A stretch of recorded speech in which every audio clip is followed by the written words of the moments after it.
Are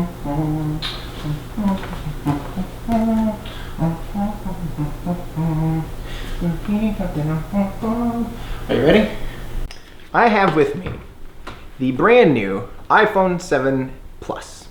And as we all know, they're touting dual cameras on this and the ability to shoot RAW.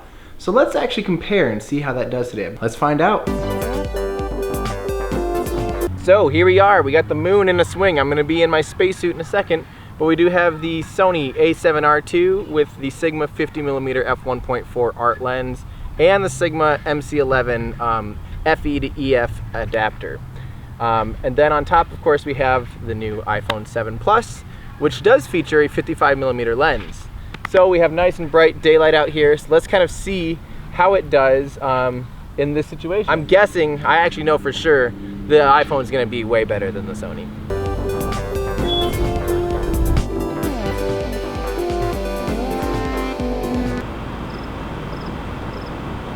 I don't know, is this really stupid? No. Is it genius? Yeah. Yeah.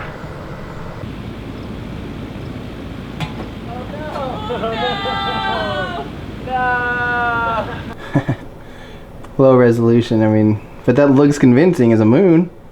Holy cow. Yeah, this will be fun.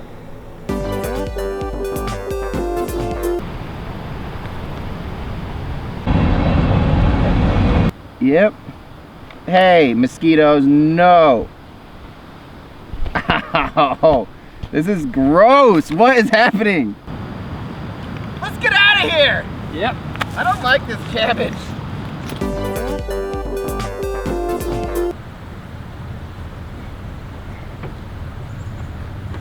The two things you need out here: bug spray and an Arnold Palmer.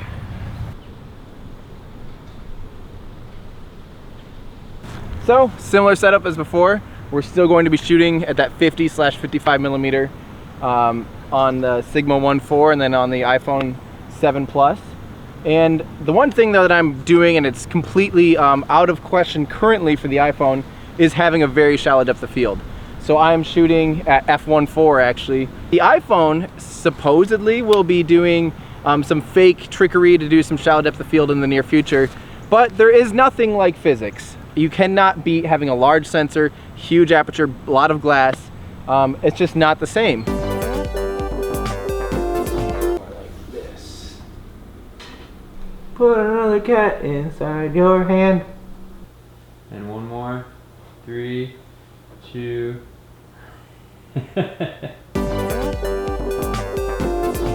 Okay, so we're back from shooting a couple days actually worth of images with not only the iPhone 7 Plus, but also the Sony a7R II.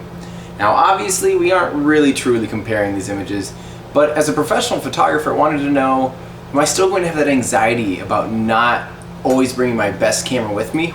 Let's find out. Well, I do have to say there appears to be something slightly wrong right now with the way Adobe Lightroom handles these raw images. You can notice here there's a lot of blue bleed on these bars in the raw files. The tree over here is like completely unsaturated and the wrong color. And this appears only to be with the raw file. If you look at the JPEG, it's all dead on. It appears that Adobe Lightroom Mobile cannot properly handle these file types. Even though they're just DNGs, there appears to be something wrong with the way it interpolates that data. So the other option obviously is to take a look on Lightroom desktop version and actually see if we can still play around with these files here and see what our actual thoughts are. So we popped open Lightroom for the desktop and we're going to take a look at these same images again. And notice that we don't have that weird bleeding issue. The tree seems to be appropriately saturated. And we don't actually see a huge difference between the RAW and the JPEG. The JPEG obviously is now sharpened and saturated and things like that. But the DNG here looks great. Let's check out the next image. Now this one starts off with the JPEG and here's the DNG.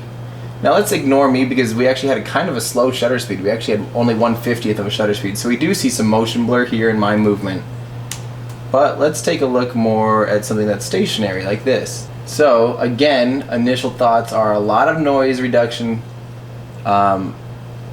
Look at the net here.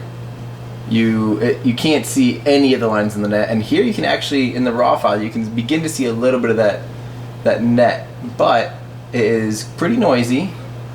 Let's go ahead and see what happens when we add a little bit.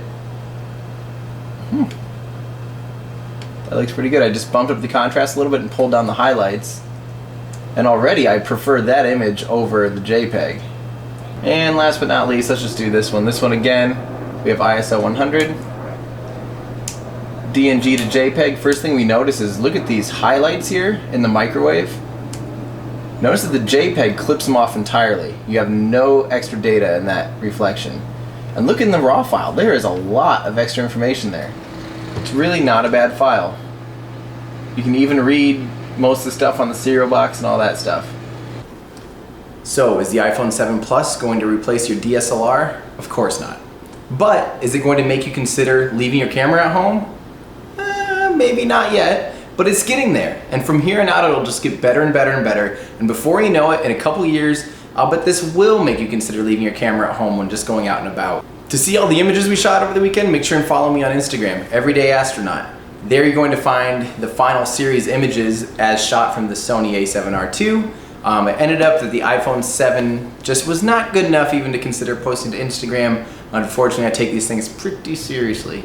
But also check out my friend Neil Johnson, who helped shoot this entire thing with me and edit. He's got great work.